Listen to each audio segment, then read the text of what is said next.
Hello students, आज का जो मेरा वीडियो है आपको टॉपिक दिख रहा है बेटे, ट्रांसफॉर्मर्स के ऊपर मैं ये वीडियो बना रही हूँ and that's a very important topic. ठीक है, क्योंकि काफ़ी सारी रीजनिंग क्वेश्चंस भी यहाँ से पुटअप होते हैं। Class 12 chapter number 7 alternating current के अंदर आप ट्रांसफॉर्मर्स के बारे में पढ़ते हैं। ठीक है, और ये काफ़ी डेली लाइफ में भी हमें इसके बारे में नॉलेज होनी चाहिए बेटे, ट्रांसफॉर्मर्स क्या होते हैं, किस तरह से काम करते हैं।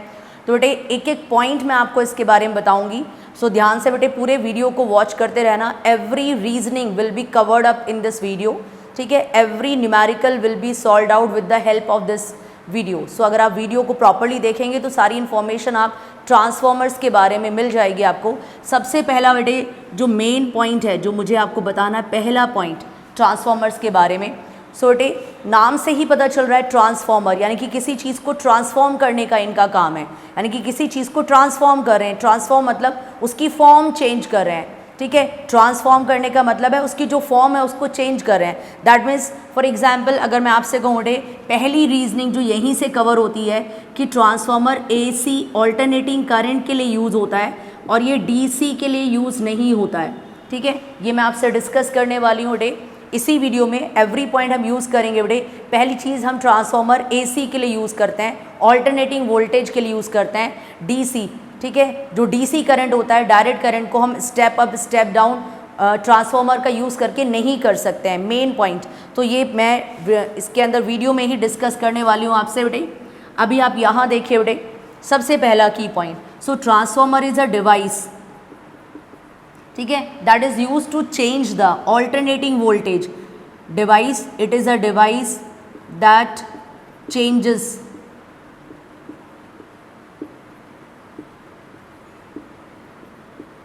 alternating voltage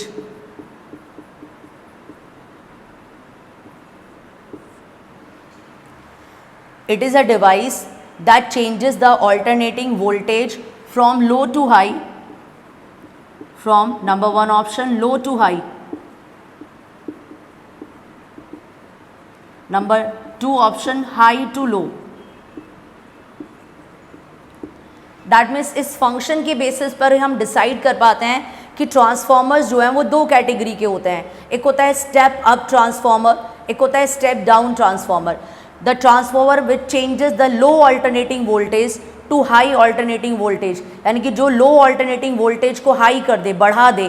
तो देखो बेटे उसने इंक्रीज कर दिया तो आप क्या बोलोगे, आप ऊपर पहुंच गए, लो से हाई पे पहुंच गए तो क्या बोलोगे, स्टेप अप।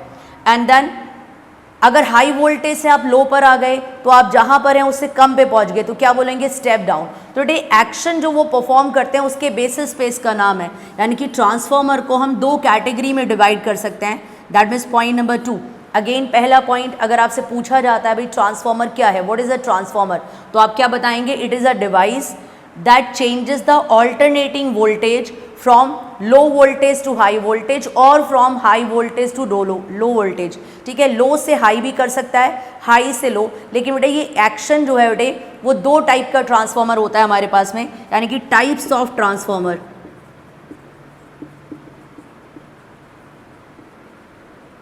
दैट मीन्स अगर हम फर्स्ट वाले एक्शन के लिए बात करें, low voltage to high voltage कर रहा है, लो ऑल्टरनेटिंग वोल्टेज को हाई में चेंज कर दिया, so that is step up transformer, step up transformer, right. Similarly बेटे हाई वोल्टेज टू लो कर दिया, हाई से लो कर दिया, यानी कि जहां पे थे उससे और नीचे पहुंच गए तो क्या है बेटे, स्टेप डाउन ट्रांसफॉर्मर।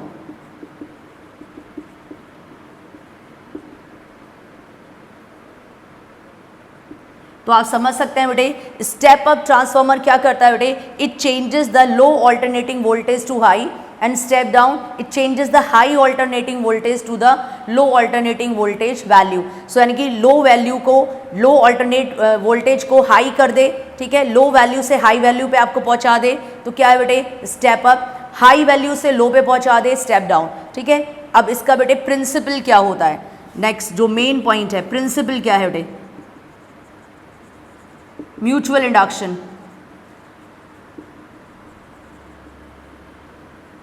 राइट, अब म्यूचुअल इंडक्शन से आपकी एक रीजनिंग कवर होती है बेटे, जो मैंने आपको स्टार्टिंग में बताया था कि ट्रांसफॉर्मर को हम AC ऑल्टरनेटिंग वोल्टेज के लिए यूज़ करते हैं। ऑल्टरनेटिंग वोल्टेज को हम ट्रांसफार्मर का यूज़ करके अप डाउन कर सकते हैं, लो टू हाई कर सकते हैं एंड हाई वैल्यू से लो वैल्यू कर सकते हैं, लेकिन डीसी को नहीं कर सकते हैं। अब देख सकते हैं बेटे रीज़न क्या है बेटे, प्रिंसिपल देखिए इसका, ऑपरेटिंग प्रिंसिपल क्या है, किस प्रिंसिपल पे ये काम करता है, म्यूचुअल इंडक्शन। और बेटे अगर आपको म्यूचुअल इंडक्शन बहुत अच्छी तरह से क्लियर है तो आपको समझ में आ रहा होगा कि किस तरह से हम डीसी के लिए इसको यूज़ नहीं कर सकते हैं। म्यूचुअल इंडक्शन क्या होता है, आप करंट पास करते हैं बेटे प्राइमरी के along, that means primary coil के अलॉन्ग आप करंट को वैरी करते हैं, ऑल्टरनेटिंग करंट है बेटे, वेरिएशन करंट को चेंज करते हैं, जिसकी वजह से बेटे इसके अंदर मैग्नेटिक फील्ड जो लिंक्ड होती है वो चेंज होती है। और बेटे इसके नेबरिंग अगर आप कोई दूसरा कॉइल रखेंगे, ठीक है, बिकॉज इसके अंदर मैग्नेटिक फ्लक्स चेंज होगा, ठीक है, it will behave like a magnet. Suppose कर बेटे ये साउथ पोल है, ये नॉर्थ पोल की तरह काम करेगा, इसकी मैग्नेटिक फील्ड लाइन इसके थ्रू भी पास करेंगी, ठीक है। अब आप चेकआउट कर सकते हैं कि अगर प्राइमरी के अंदर फ्लक्स चेंज होगा तो नेबरिंग कोई कॉइल होगा उसके अंदर भी चेंज होता है। क्या बोलते हैं बेटे इस प्रॉपर्टी को, म्यूचुअल इंडक्शन।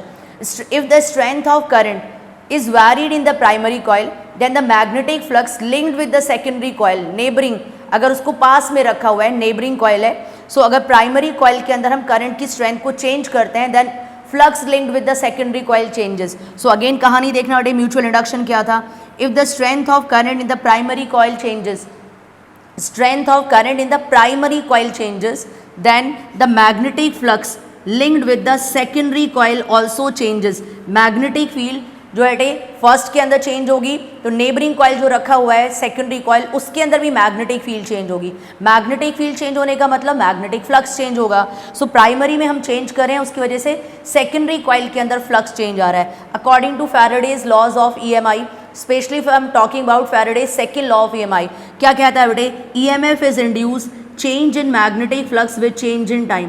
दैट मीन्स जो ईएमएफ इंड्यूस होगा वो किसके इक्वल होगा, चेंज इन मैग्नेटिक फ्लक्स। और अगर सेकेंडरी कॉइल के अंदर बेटे फ्लक्स चेंज होगा सो ईएमएफ आएगा किसके अंदर बेटे, सेकेंडरी कॉइल के अंदर, राइट। ईएमएफ डेवलप होगा इसके अंदर और ईएमएफ आने का मतलब बेटे induce current. So that means देखो हमने चेंज करा प्राइमरी में और उसकी वजह से सेकेंडरी के अंदर बेटे फ्लक्स चेंज हुआ, देन इंड्यूस करंट उसके अंदर प्रोड्यूस होगा, यानी कि करंट मिलेगा आपको कौन सी वाली कॉइल से, सेकेंडरी कॉइल के through by the process of mutual induction. और बेटे डीसी कैसा करंट होता है, यहाँ देखना बेटे जो डीसी है उसके अंदर जो वोल्टेज है टाइम के साथ में क्या रहता है, कॉन्स्टेंट। बेटे अगर वोल्टेज कांस्टेंट है दैट मीन्स जो करंट है वो कांस्टेंट मिलने वाला है, स्टडी वैल्यू ऑफ करंट। तो बेटे study value of current magnetic field change नहीं होगी। और बेटे अगर फ्लक्स चेंज नहीं, मैग्नेटिक फील्ड चेंज नहीं होगी तो फ्लक्स चेंज नहीं होगा, फ्लक्स चेंज नहीं होगा ईएमएफ नहीं आएगा। तो इसका मतलब डीसी के लिए ट्रांसफार्मर काम नहीं करेगा, क्योंकि आप जानते हैं बेटे डायरेक्ट करंट, स्टडी करंट के लिए इंडक्शन पॉसिबल नहीं है, क्योंकि फैराडे का तो बेसिक कॉन्सेप्ट ही ये था कि हम मैग्नेटिक फ्लक्स को चेंज करते रहेंगे तो बेटे हमको ईएमएफ मिलता रहेगा, induced EMF, then induce current मिलेगा। और बेटे जहाँ पर करंट ही आपका कांस्टेंट है, वोल्टेज सप्लाई कांस्टेंट है, स्टडी करंट फ्लो कर रहा है, यहाँ चेंज नहीं होगा। चेंज नहीं होगा तो फैराडे का कांस्टेंट आप लगाइए बेटे, चेंज नहीं होगा तो आपको इंड्यूस ईएमएफ नहीं मिलेगा। यानी कि म्यूचुअल इंडक्शन किसके अंदर पॉसिबल नहीं है, DC, direct current, study value of current के लिए म्यूचुअल इंडक्शन पॉसिबल नहीं है। तो आप कह सकते हैं बेटे ट्रांसफार्मर एसी ऑल्टरनेटिंग वोल्टेज के लिए काम करता है, ये डीसी के लिए काम नहीं करेगा, ठीक है। फर्दर बेटे ये पॉइंट्स जो भी आपको की पॉइंट्स यहाँ से लग रहे हैं आपको कॉपी करने हैं, जो आपके लिए हेल्पफुल हैं उसको आप कॉपी कर लेंगे।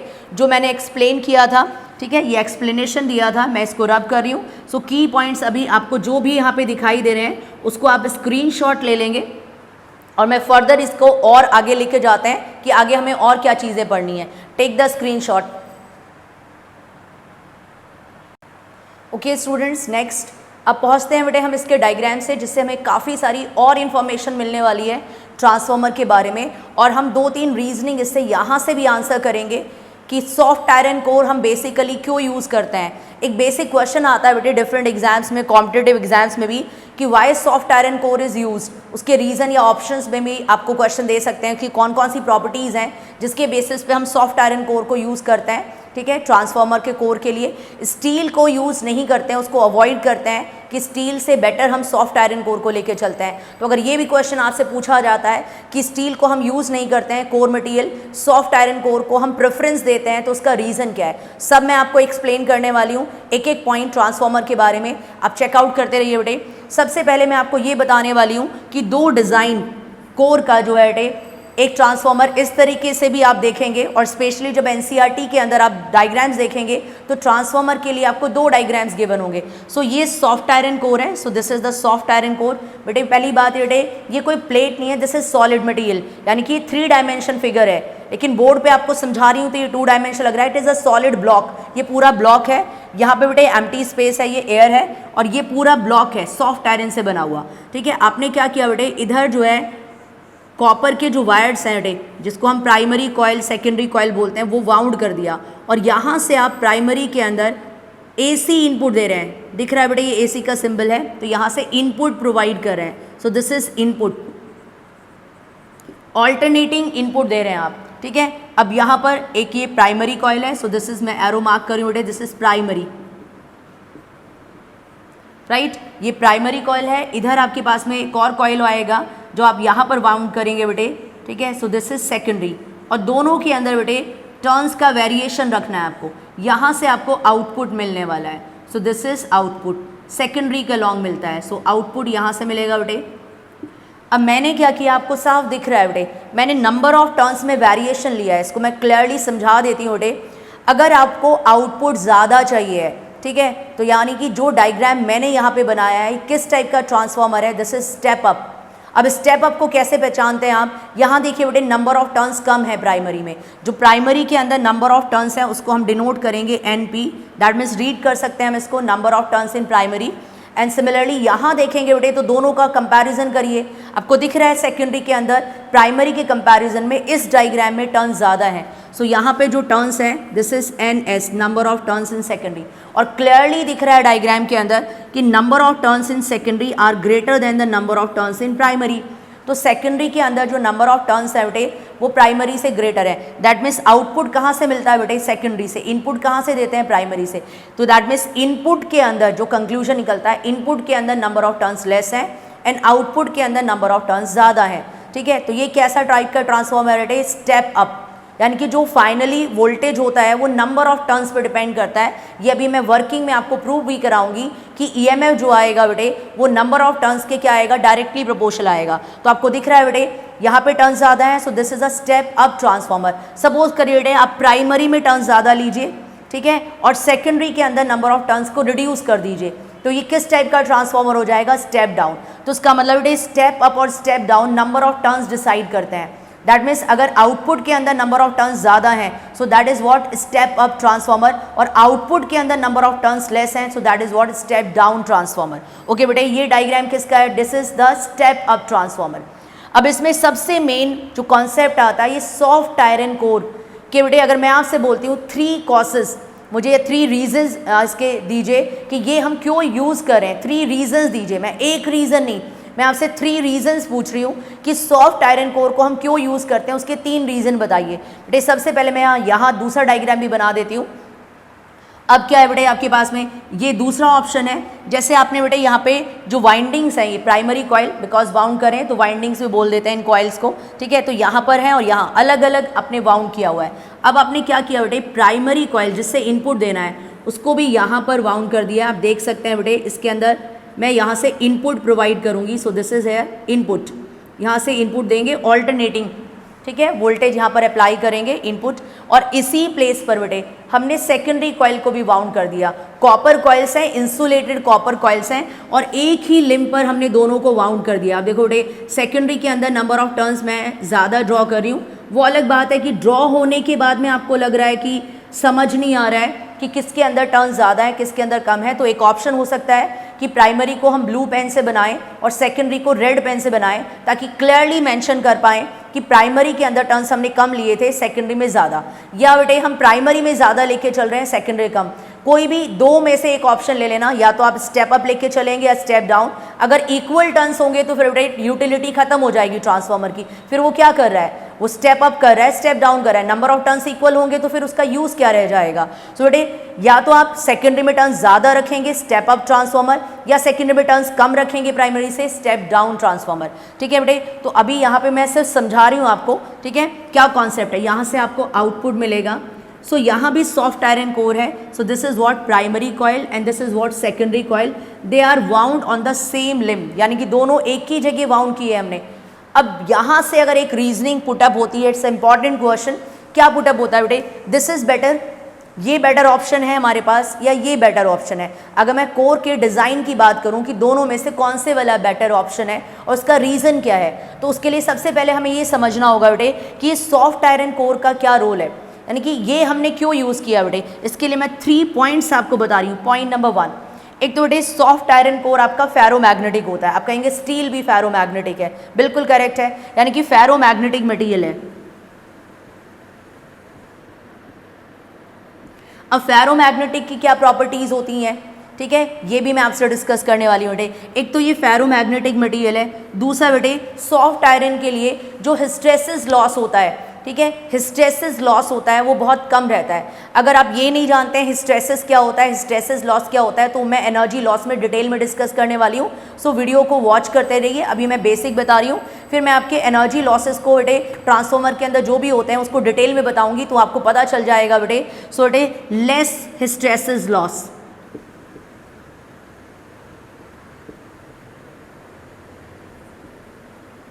नेक्स्ट देखना बेटे। अब जो मेन चीज़ है बेटे, ये सारी मैग्नेटिक फील्ड लाइंस को बाउंड करके रखेगा, इकट्ठा कर देगा, वो आप यहाँ देखिए बेटे। जो डाई मैग्नेटिक मटेरियल होता है, यानी कि अगर आप डाई मैग्नेटिक मटेरियल को मैग्नेटिक फील्ड में प्लेस कर दें तो बेटे वो मैग्नेटिक फील्ड लाइंस को एक्सक्लूड कर देता है, बाहर निकाल देता है, ठीक है। देखिए बेटे diamagnetic material magnetic field में इस तरह से बिहेव करेगा, वो बाहर निकाल देगा, ये परफेक्टली डाई मैग्नेटिक हो गया, सारी मैग्नेटिक फील्ड लाइंस को एक्सक्लूड कर दिया। पैरामैग्नेटिक मटेरियल क्या करता है बेटे, मैग्नेटिक फील्ड लाइंस को पैरामैग्नेटिक, ठीक है, क्या करता है बेटे, अट्रैक्ट करता है, अपनी तरफ अट्रैक्ट करेगा। सो उसके अंदर से, यानी कि उसकी परमिएबिलिटी बहुत हाई होती है, ठीक है, पैरामैग्नेटिक की हाई, और बेटे जिसकी वेरी हाई रहती है, बहुत ज़्यादा परमिएबल है, ठीक है, वो क्या होता है, फेरो। यानी कि फेरो की एक मेन चीज़ क्या होती है बेटे, अगर आप उसे मैग्नेटिक फील्ड में रख देंगे तो सारी मैग्नेटिक फील्ड लाइन जो नेबरिंग में से भी जा रही है वो अपने पास ले लेगा, उसको इकट्ठा कर देगा अपने अंदर से। तो आप देख सकते हैं जो बाहर से भी जा रही थी फेरोमैग्नेटिक ने, उसने सबको खींच लिया अपनी तरफ। तो फेरोमैग्नेटिक की बेटे परमिएबिलिटी बहुत ज़्यादा होती है, परमिएबिलिटी, तभी तो बेटे परमिशन दे रहा है अपने अंदर से जाने की, सबको खींच रहा है अपनी तरफ। तो बेटे सॉफ्ट आयरन कोर के लिए क्या रहता है बेटे, high permeability. That means ferromagnetic होने से क्या बेनिफिट मिला बेटे, इसकी हाई परमिएबिलिटी हो गई है। दैट मीन्स क्या करेगा बेटे, जैसे आप प्राइमरी कॉइल में करंट पास करेंगे ये मैग्नेट बन जाएगा। अगर ये एक मैग्नेट बन जाएगा, सपोज करें बेटे यहाँ पे करंट पास किया, ये साउथ है, ये नॉर्थ, ये एक बार मैग्नेट की तरह बिहेव करता है। तो बेटे मैग्नेटिक फील्ड लाइंस इसमें से पास होंगी, तो सॉफ्ट आयरन कोर क्या करेगा बेटे, उन्हें बाहर नहीं जाने देगा। वो क्या करेगा, सारी मैग्नेटिक फील्ड लाइंस यहाँ से क्रॉस, मतलब magnetic field line close loop होते हैं बेटे, तो सारी मैग्नेटिक फील्ड लाइंस प्राइमरी से होके क्यों क्लोज लूप बनाते हैं, वापस यहीं पर आएंगी। अब देखिए बेटे नेक्स्ट वाली मैग्नेटिक फील्ड लाइन वो भी इधर जाएगी, ठीक है, और वापस यहीं पर आएगी। ऐसे बेटे और भी मैग्नेटिक फील्ड लाइंस, तो आप देख रहे हैं बेटे प्राइमरी की मैग्नेटिक फील्ड लाइंस को सॉफ्ट आयरन कोर ने खींच लिया है, उसे बाहर नहीं जाने दे रहा है। लेकिन बेटे 100% हम लॉसेस को अवॉइड नहीं कर सकते, क्योंकि बेटे अगर यहाँ पर कोई मैग्नेटिक फील्ड लाइन है, ठीक है, तो बेटे वो इस तरह से बाहर आ जाएगी, थोड़े बहुत लॉसेज हो जाते हैं। लेकिन बेटे फिर भी 90% उससे भी अबाव हम कह सकते हैं कि फ्लक्स को अपने अंदर ही खींच के रखता है, बाहर नहीं जाने देगा, क्योंकि बेटे इसकी प्रॉपर्टी होती है डाई मैग्नेटिक। देखो मैग्नेटिक फील्ड लाइंस को क्या करता है, एक्सक्लूड, बाहर निकाल देता है, ठीक है, घर से बाहर निकाल दिया उसने। पैरामैग्नेटिक थोड़ा अट्रैक्ट करता है, ठीक है, ये थोड़ा बहुत उसको एंटरटेन करता है, ये बहुत ज़्यादा अट्रैक्ट करता है, यानी कि सारी मैग्नेटिक फील्ड लाइंस को खींच लेगा, तो बाहर कुछ ही जाएंगी बेटे, ठीक है, नेबरिंग वाली जितनी भी होंगी सभी को अट्रैक्ट कर लेगा ये। सो बेटे यहाँ पर soft iron core highly permeable है, तो यहाँ से जो लीकेज होगा, लीकेज को हम प्रिवेंट नहीं कर सकते। कुछ लाइंस तो बेटे बाहर से जाएंगी, ठीक है, ऐसे बेटे यहाँ भी कुछ लाइन इधर से, बिकॉज वो क्लोज लूप होंगे। देखो थोड़ा बहुत तो लॉस हो गया ना, इसको फ्लक्स लीकेज बोलते हैं। लेकिन बेटे फिर भी कह सकते हैं मैक्सिमम लाइंस को अगर ये नहीं होता तो आउटसाइड चली जाती इससे, फिर भी उसको अट्रैक्ट करके रख रहा है, बाउंड करके, और क्लोज लूप है, तो यहाँ से फाइनली इधर सॉफ्ट आयरन कोर के अंदर अंदर रहेंगी, ठीक ठीक है, मैक्सिमम पॉसिबिलिटी में। तो आप देख सकते हैं जितना फ्लक्स है प्राइमरी के अंदर ऑलमोस्ट वही किसके अंदर से पास हो रहा है, सेकेंडरी के अंदर से पास हो रहा है। तो यहाँ पे जितना फ्लक्स लिंकेज है वहाँ भी उतना ही फ्लक्स लिंकेज है। लीकेज है बेटे, ठीक है, तो थोड़ा बहुत लीकेज है कि यहाँ कुछ लीक हो जाएगा, यहाँ कुछ, लेकिन बेटे फिर भी मैक्सिमम पॉसिबिलिटी है कि वो सारी मैग्नेटिक फील्ड लाइंस को अपने अंदर ही बाउंड करके रखेगा, क्लोज लूप बनाएगा जो घूम करके पूरा यहाँ पर आएंगी, राइट। तो ये रीज़न था कि हम इसको बोल रहे थे कि हम सॉफ्ट आयरन कोर को यूज़ करते हैं। अब देखो इसने बाहर नहीं जाने दिया, उन सबको अट्रैक्ट कर लिया अपने अंदर अट्रैक्ट करके, और पूरा सॉफ्ट आयरन के कोर के अंदर ही उसको रख रहा है। तो जितना प्राइमरी के अंदर फ्लक्स चेंज करेगा ऑलमोस्ट वही फ्लक्स चेंज किस में होगा, सेकेंडरी के अंदर होगा, लीकेज बहुत कम होगा। एक और चीज़ मुझे आपको समझानी है बेटे इसके अंदर, तो हाई परमिएबिलिटी का मतलब यही था बेटे कि सॉफ्ट आयरन कोर हम क्यों यूज़ कर रहे थे। और एक और यहाँ पे आप ऑप्शन दे सकते हैं कि सॉफ्ट आयरन कोर की हेल्प से the magnetic flux linked with the primary is completely transferred to the secondary, ठीक है। थोड़ा बहुत लॉस है उसके अंदर भी, ठीक है, लेकिन कह सकते हैं थियोरेटिकली कि हम इसको जो है कंप्लीटली सेकेंडरी के अंदर भी ट्रांसफर कर पा रहे हैं। तो डेरिवेशन में तो हम ले ही सकते हैं बेटे, थियोरेटिकल डेरिवेशन में, कि जितना प्राइमरी के अंदर फ्लक्स लिंकेज चेंज हो रहा है जो भी, और वही इसके अंदर भी आ रहा है, उतना ही चेंज इसमें भी आएगा, राइट। सो ये रीज़न है बेटे। अब एक और पार्ट बेटे, इन दोनों में से बेटर कौन है, when the primary and secondary are bound on the same limb, यहाँ पर एक ही साथ बाउंड कर दिया, ये बेटर है बेटे। एयर गैप होने की वजह से यहाँ पे थोड़े ज़्यादा लॉसेज हो जाते हैं, इसमें भी लॉसेज होते हैं, मैं ये नहीं बोलूँगी बेटे लॉसेज नहीं होंगे, लेकिन अगर आपसे ये पूछा जाए दोनों के अंदर डायग्राम के बेसिस पर कि when the primary and secondary are bound on the separate limbs that is a better option, और when they are bound on the same limb that is a better option, तो आप बोलेंगे बेटे ये better option है, ठीक है। Because poor designing of core की वजह से हमारा फ्लक्स लीकेज हो जाता है, एयर गैप की वजह से एफिशिएंसी थोड़ा लेस हो जाती है ट्रांसफार्मर की। तो बेटे अगर दोनों में से हमें सिलेक्शन करना पड़े तो दिस वन इज़ बेटर, ठीक है। तो मेन पॉइंट्स आपने जो यहाँ से जज किए हैं बेटे, फेरोमैग्नेटिक होने की वजह से उसकी हाई परमिएबिलिटी होती है, फेरोमैग्नेटिक होने की वजह से सॉफ्ट आयरन की हाई परमिएबिलिटी होती है। तो आपका टारगेट क्या है बेटे, हाई परमिएबिलिटी है उसकी सॉफ्ट आयरन कोर की। दूसरा बेटे लो हिस्टेरेसिस लॉस है, यानी कि उसके अंदर लेस हिस्टेरेसिस लॉस है, एनर्जी लॉस होती है during the process of magnetisation and demagnetisation, लेकिन बेटे लेस एनर्जी वेस्ट होती है। अगर हम स्टील को देखेंगे तो स्टील के अंदर हाई जो है हिस्टेरेसिस लॉस होते हैं, यानी कि वो एक ऐसा मटेरियल है थोड़ा रिजिड सा है, उसके अंदर बेटे मैग्नेटाइज होने के बाद में डीमैग्नेटाइज आसानी से नहीं होता है, वो परमानेंट मैग्नेट बन जाता है बहुत जल्दी। और बेटे सॉफ्ट आयरन क्या है, ये मैग्नेटाइज और डीमैग्नेटाइज हो जाता है easily in comparison to the steel. तो बेटे हम कहेंगे इसके अंदर हिस्टेरेसिस लॉस क्या है, लेस है। So what is hysteresis loss, the energy that is loss during the process of magnetisation, demagnetisation, then remagnetisation. Current बढ़ाओगे मैग्नेटाइजेशन होगा, करंट कम करोगे देन डीमैग्नेटाइजेशन होगा, देन करंट को फिर दूसरी डायरेक्शन में अगर हम इंक्रीज करें देन रीमैग्नेटाइजेशन होगा, देन डीमैग्नेटाइजेशन। तो इस प्रोसेस में एनर्जी लॉस होती है, and the energy loss during the process of magnetisation and demagnetisation, because हम AC ऑल्टरनेटिंग करंट पास कर रहे हैं बेटे, जिसकी वजह से मैग्नेटिक फील्ड बार बार चेंज होती रहेगी। सो मैग्नेटाइजेशन होगा देन डीमैग्नेटाइजेशन, सो उस प्रोसेस में जो एनर्जी लॉस होती है उसको क्या बोलते हैं बेटे, हम हिस्टेरेसिस लॉस। होपफुली बेटे एक बहुत इंपॉर्टेंट कॉन्सेप्ट, इनफैक्ट दो इंपॉर्टेंट कॉन्सेप्ट हमने यहाँ पे डिस्कस किए हैं। एक तो सॉफ्ट आयरन कोर हम क्यों यूज़ करते हैं, ठीक है, दोनों पॉइंट्स मैंने आपको बताए हैं। दूसरी चीज़ यहाँ पर हम क्यों यूज़ करते हैं बेटे सॉफ्ट आयरन कोर को। एक तीसरा पॉइंट जो मैंने आपको सिर्फ बताया है, लिखवाया नहीं है, मैंने बताया था कि ये क्या करता है, जितना प्राइमरी का फ्लक्स होता है उसको बाइंड करके सेकेंडरी तक पहुँचा देता है। जितना प्राइमरी के अंदर लिंक्ड होता है उसको बाइंड करके बाहर लीक नहीं होने देता, अपने अंदर खींच के रखता है, ठीक है। और वो इसी वजह से बेटे, क्योंकि इसकी हाई परमिएबिलिटी है, वो अपने अंदर खींच लेगा मैग्नेटिक फील्ड लाइंस को। यहाँ देखिए बेटे फेरोमैग्नेटिक का बिहेवियर, पैरा भी अट्रैक्ट करता है लेकिन फेरो सबसे ज़्यादा अट्रैक्ट करता है मैग्नेटिक फील्ड लाइंस को। डायमैग्नेटिक तो एक्सक्लूड कर देता है, बाहर निकाल देता है, ठीक है। सो बेटे एक ये पॉइंट, और दूसरा मैंने बताया कि कौन से वाला बेटर है, कौन सा बेटर डिज़ाइन है, ये बेटर डिज़ाइन है या ये बेटर डिज़ाइन है। सो दिस इज़ बेटर, ठीक है बेटे। इसके बाद में हम वर्किंग पे जाने वाले हैं, प्रिंसिपल डिस्कस हो गया, डायग्राम, देन वर्किंग, ठीक है बेटे। स्क्रीनशॉट ले लीजिए, वीडियो को पॉज करके टेक द स्क्रीनशॉट। ओके बेटे, अब हम ट्रांसफार्मर की वर्किंग पे आते हैं बेटे, किस तरह से ये वर्कआउट करता है। तो बेटे आपको सबसे पहले तो ये लिखना होगा वर्किंग के अंदर कि हम इसके अंदर कौन कौन से एग्जाम्पशंस लेके चल रहे हैं। हम ट्रांसफॉर्मर को आइडियल मान के चल रहे हैं, हम लेके चल रहे हैं कि एनर्जी लॉस नहीं हो रहा है, यानी कि input power and output power बिल्कुल इक्वल है, कोई वेस्टेज नहीं हो रहा है, कोई एनर्जी लॉस नहीं हो रहा है, फ्लक्स लीकेज नहीं हो रहा है। वो उसी के अंदर आ जाता है कि जब हम ट्रांसफॉर्मर को आइडियल मान रहे हैं तो फ्लक्स लीकेज नहीं हो रहा है। और जो वाइंडिंग्स है बेटे, जो हमने वाइंड किए हुए हैं, कॉइल्स हैं प्राइमरी सेकेंडरी, तो हम कह रहे हैं कि प्राइमरी कॉइल ऐसा ले लिया है हमने, उसका नेग्लिजिबल रेजिस्टेंस है। पॉसिबल नहीं है बेटे कि मेटल का हम रेजिस्टेंस नेग्लिजिबल ले लें, कि उसको सुपर कंडक्टर ले लें, ठीक है। तो उसका मतलब अगर हम नॉर्मल कंडीशन पे बात करें तो रेजिस्टेंस को नेग्लिजिबल लेना ये पॉसिबल नहीं है, लेकिन हम फिर भी लेके चल रहे हैं, ठीक है। अब क्या सिचुएशन आती है बेटे, by Faraday second law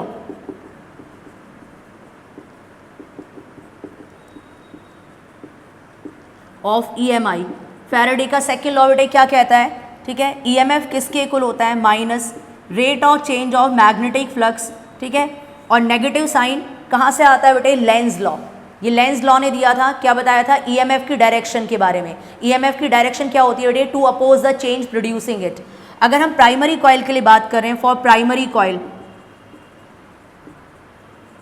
that means क्या कहेंगे बेटे, EMF इन प्राइमरी कॉइल किसके इक्वल आएगा, negative sign as such number of turns of primary से मल्टीप्लाई करेंगे बेटे। सो EMF प्राइमरी में कितना आएगा, ये देखेंगे नंबर ऑफ टर्न्स कितने हैं बेटे प्राइमरी कॉइल के अंदर, and change in magnetic flux with change in time.